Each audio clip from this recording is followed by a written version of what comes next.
বাচ্চাদের কথা মাথায় রেখেই আজকে এই মজাদার দারুণ ডিলিশিয়াস রেসিপিটা বানিয়েছি।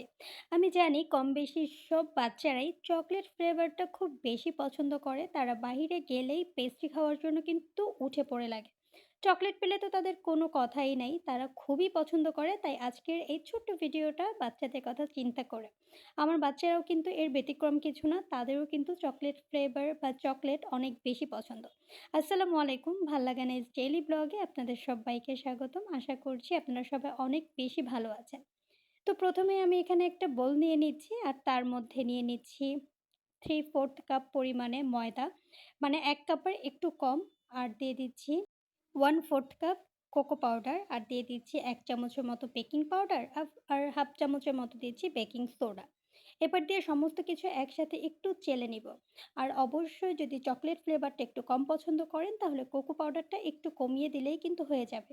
যেহেতু আমার বাচ্চারা খুব বেশি পছন্দ করে আর সেজন্য আমি কোকো পাউডারটা একটু বাড়িয়ে দিয়েছি। আর ময়দাটা সেই তুলনায় একটু কম দিয়েছি। এবার একটা স্প্যাচুলার দিয়ে সুন্দর করে আমি শুকনো উপকরণগুলো একসাথে মিশিয়ে নিয়ে এটা সাইডে রেখে এবার আমি একটা বোল নিয়ে নিচ্ছি। বোলে দিয়ে দিচ্ছি ২ টো ডিম, অবশ্যই রুম টেম্পারেচারে থাকা।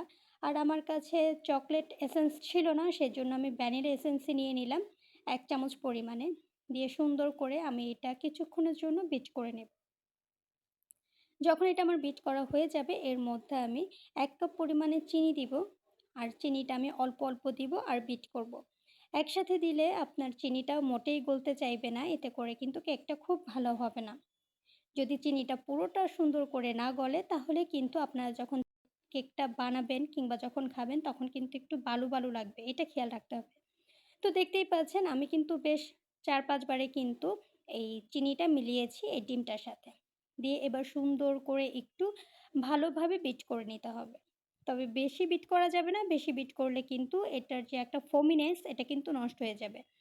দেন দেখতেই পাচ্ছেন এটা কেমন হয়েছে। তো আমি একটু সাইড দিয়ে ভালো করে একটু কেচে-কুচে দিচ্ছিলাম। দিয়ে আবারও আমি ১ মিনিটের মতো এটাকে বিট করে নিব। দেন এই পর্যায়ে আমি এখানে দিচ্ছি 1/4 কাপ পরিমাণে সয়াবিন তেল। আপনারা চাইলে এখানে বাটার দিতে পারেন কিংবা ঘিও দিতে পারেন। তো দিয়ে আমি সুন্দর করে এটাকে আরও ১ মিনিটের মতো বিট করে নিচ্ছি। তেলটা যাতে সম্পূর্ণ ব্যাটারটার সাথে খুব ভালোভাবে মিশে যেতে পারে। দেন যখন আমার বিট করা হয়ে যাবে, দেখতেই পাচ্ছেন যে এটার ঘনত্বটা ঠিক কীরকম হয়েছে। এটা আসলে এরকমই হবে।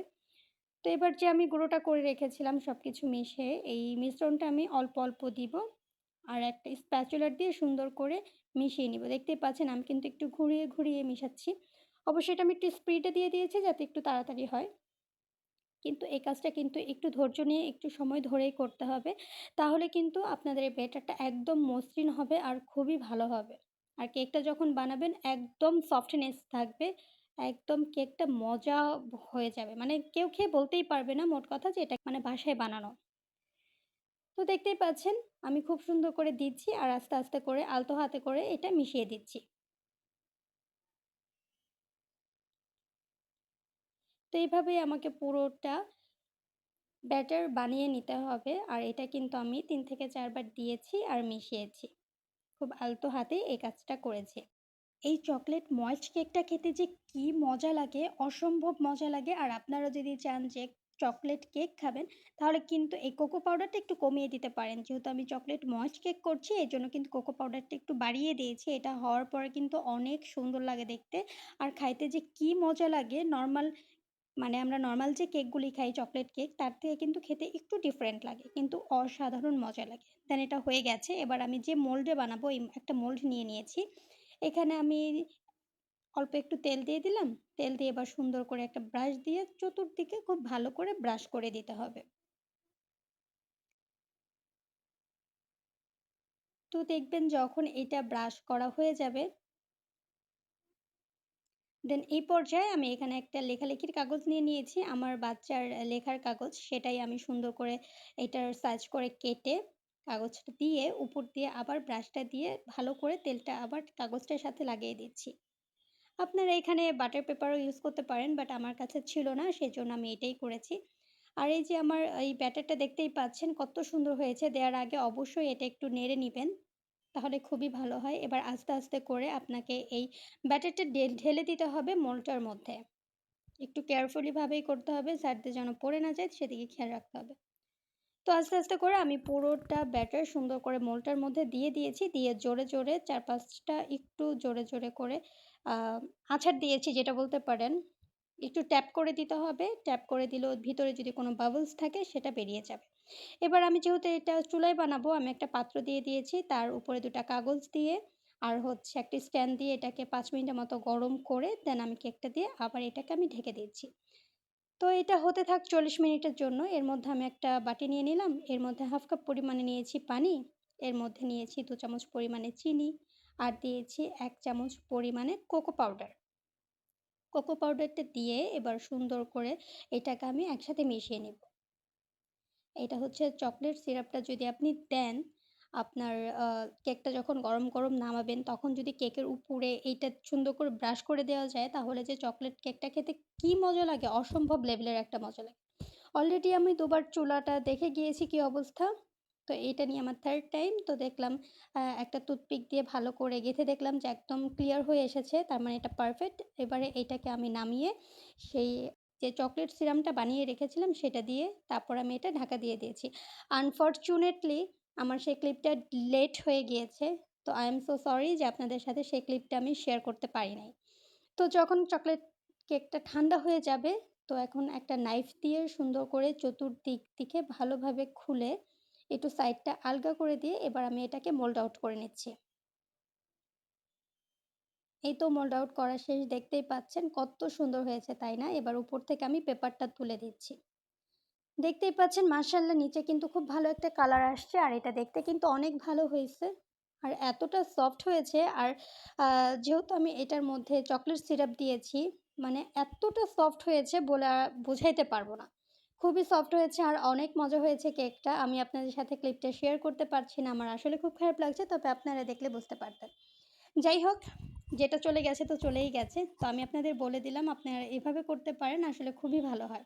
তো এই পর্যায়ে বলে রাখি আমার এই ছোট, ছোট ভিডিওগুলো আপনাদের কাছে কেমন লাগে অবশ্যই কমেন্টে জানাবেন। ভালো লাগলে ছোট্ট করে একটা লাইক করে যাবেন, কমেন্ট করে যাবেন। আর আরেকটু ভালো লাগলে শেয়ার করতে পারেন ফ্রেন্ড, ফ্যামিলি কিংবা বিভিন্ন গার্লস গ্রুপগুলোতে। আর যদি আরেকটু ভালো লাগে তাহলে প্লিজ আমার চ্যানেলটা সাবস্ক্রাইব করে আমার ফ্যামিলির একজন সদস্য হওয়ার জন্য আপনাকে অনুরোধ জানাচ্ছি। যদি আমার এই ছোট, ছোট রেসিপিগুলি ভালো লাগে তাহলেই আমার চ্যানেলটা সাবস্ক্রাইব করে আমাকে সাপোর্ট করবেন। তো দেখতেই পাচ্ছেন আমি যে কেকটা কাটছি মাশাআল্লাহ এত সুন্দর সফট হয়েছে, অসম্ভব সফট হয়েছে আর খুবই মজা হয়েছে। দোকানে এর থেকে আর ভালো কেক পাওয়াই যায় না। নিজে বানিয়েছি দেখে বলছি না, আসলে এই কেকটা অনেক বেশি মজা হয়েছে। আর আপনারা অবশ্যই বাসায় ট্রাই করবেন। আপনারাও চেষ্টা করবেন আমার মতো। আমি যেমন আমার বাচ্চাদেরকে বাসার খাবারটা একটু বেশি দেওয়ার চেষ্টা করি, বাসায় বানানোর চেষ্টা করি। আপনারাও আপনাদের বাচ্চাদেরকে এই অভ্যাসটা গড়ে তোলার চেষ্টা করবেন। দেখতেই পাচ্ছেন কেকটা কিন্তু আসলে অনেক ভালো হয়েছে, অনেকটাই সফট হয়েছে। তো আপনাদের সাথে আমি এখন একটা ভেঙে শেয়ার করব। না ভেঙে শেয়ার করলে কি হয়? এটা কেমন হয়েছে কিভাবে বোঝাবো? নিশ্চয়ই দেখে বুঝতে পারছেন কতটা সফট হয়েছে। অনেকটাই সফট হয়েছে। আর দেখতে কিন্তু মাশাআল্লাহ অনেক ভালো হইছে। তাই না?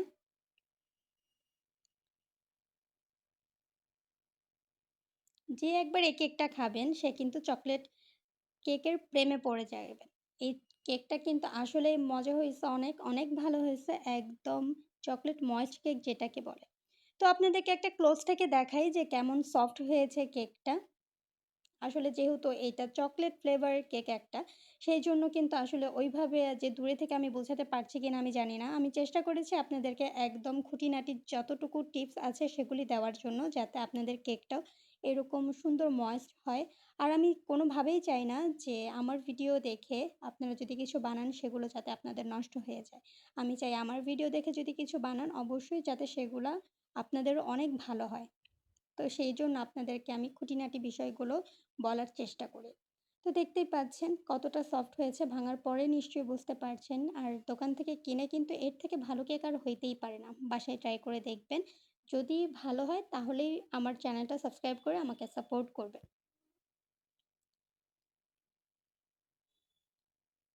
আর কেকটা আসলে অনেক সফট হয়েছে। আমি আসলে অনেকভাবে ভেঙে দেখছিলাম যে আসলে এটা কেমন সফট হয়েছে। তো দেখলাম যে না ভালোই হয়েছে। যারা, যারা খেয়েছে বাসায় সবাই বলেছে যে অনেক ভালো হয়েছে। খুবই ভালো হয়েছে বলেছে। তো আপনারাও এরকম ছোট, ছোট রেসিপি বাসায় ট্রাই করবেন। যদি সত্যিই ট্রাই করেন অবশ্যই আমাকে কমেন্টে জানাবেন। আমার ভালো লাগবে যে আমার এই ছোট, ছোট রেসিপিগুলাও আপনারাও ট্রাই করেন। তো আজ এই পর্যন্তই খেতে বিদায় নিচ্ছি। দেখা হবে পরবর্তী কোনো ভিডিওতে। সে পর্যন্ত সবাই ভালো থাকবেন, সুস্থ থাকবেন। ভাল লাগে নিউজ ডেইলি ব্লগের সাথেই থাকবেন। আর চেষ্টা করব প্রতিদিন এরকম ছোট, ছোট কিছু রেসিপি আপনাদের সাথে শেয়ার করার যেগুলো আপনাদের কাছে ইজি হয়। আর আপনারাও সেগুলি চেষ্টা করলে বাসায় বানাতে পারবেন। তো আজ এই পর্যন্তই। আল্লাহ হাফেজ।